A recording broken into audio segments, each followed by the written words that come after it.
a smile, friend. I've come to talk with you again. Oh hi, I didn't see you there. As you can see, I'm greatly depressed. That kind of reminds me of something, the Great Depression. Now you might be asking yourself, what's the Great Depression? Well, let me tell you, first off, it wasn't that great. I hate my life so much. You also might be asking yourself, what economic choices made the economy unstable in the late 20s? Since, you know, it's on the sheet we got. But I'm going to try to put all the horrible, black, joyless, daunting depression in the back of my head and educate you fine fellas. So in the last unit, we talked about the roaring 20s. What a time to be alive. Everyone was able to buy what they wanted, even if they didn't have the money for it. But of course, that didn't last. Many people got their prosperity through the stock market. And by the end of the 1920s, when the stock market had crashed, it signaled that the good times were over. Just like my life. That's pretty ironic. The stock market crashed mostly because of the inflation of the value of the stocks and because of the way that people were buying the stocks. So the terrifying secret that people started to realize toward the end of the 1920s was that the value of their stocks was not what they thought it was. For example, let's say someone thinks, oh, I have $100 worth of stocks and I'm very happy about my $100. But in reality, that the value of those stocks are $5. Now, could you imagine waking up one day and realizing that your life savings are very minimal to what you thought it was? This happened to a lot of people. The failure of banks was another cause of the economy becoming unstable. Now, what a bank does to make money is that they accept your cash into their bank and they take a certain percentage of that money and loan it out.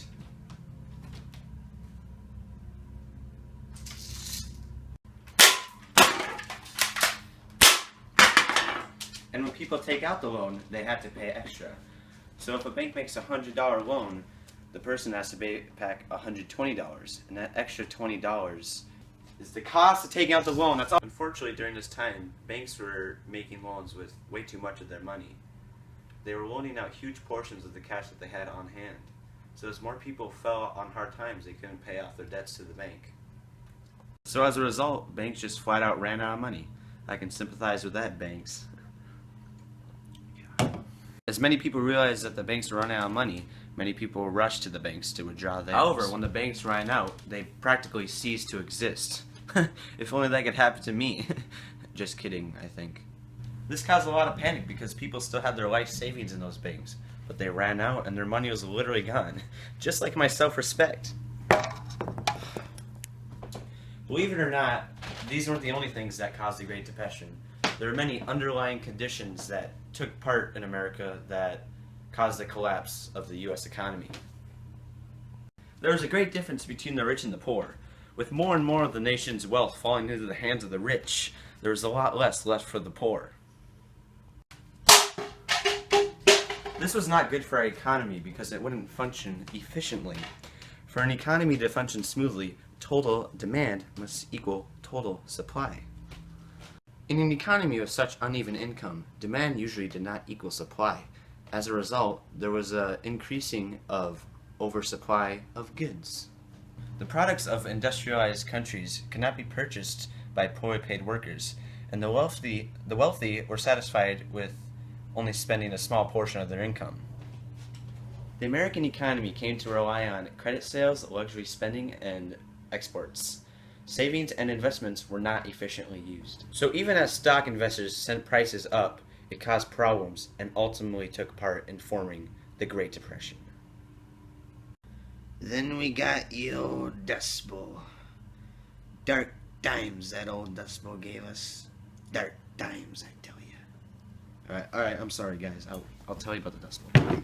For years, American farmers overplanted and poorly managed their crop rotations. And between 1930 and 1936, when severe drought conditions were across America's plains, dust bowls were created. Soil turned to dust, and dark clouds could be seen over the horizons of Texas, Oklahoma, Kansas, Nebraska, Colorado, and New Mexico. Topsoil was carried by the ton from barren fields across hundreds of miles of plains in the driest regions of the country.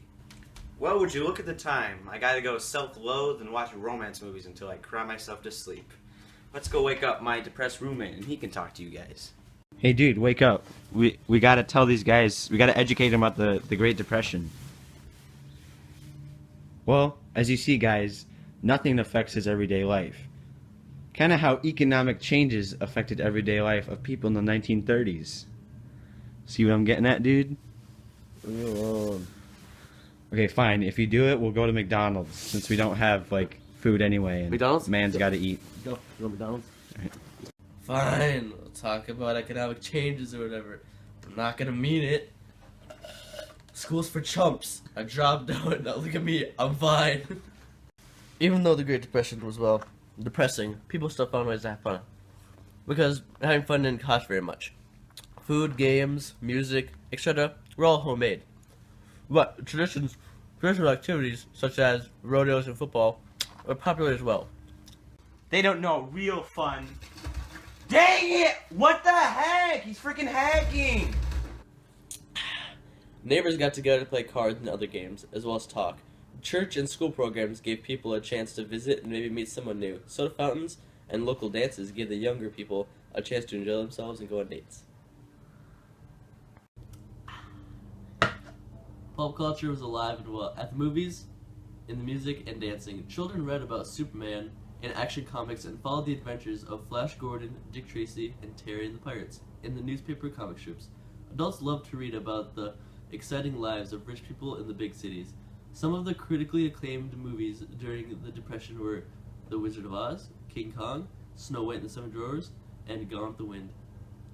Well, frankly, my dear, I don't give a damn. Dude, what the heck's your problem? You wanted me to do this, and now you don't even care? No, it's a line from Gone with the Wind. That's Call of Duty. Never mind. Oh, alright then. During the Great Depression, unemployment hit the major cities very hard. The decreasing wages of the working class got even worse by widespread downsizing. The public soon targeted the ones responsible and held rallies and protested the declining job economy. The high unemployment rate also stirred up a lot of pro-communist attitude. The middle class, during the time, felt the effects of overwhelming amounts of layoffs. This problem caused the men and women in this situation to fill the unemployment offices and fall into desperation. Many held the big companies who controlled the prices and job economy responsible for the unemployment, poverty, and suffering. What's the big deal? Honestly, who really needs a job? I have to go to the bathroom. Where's a bottle?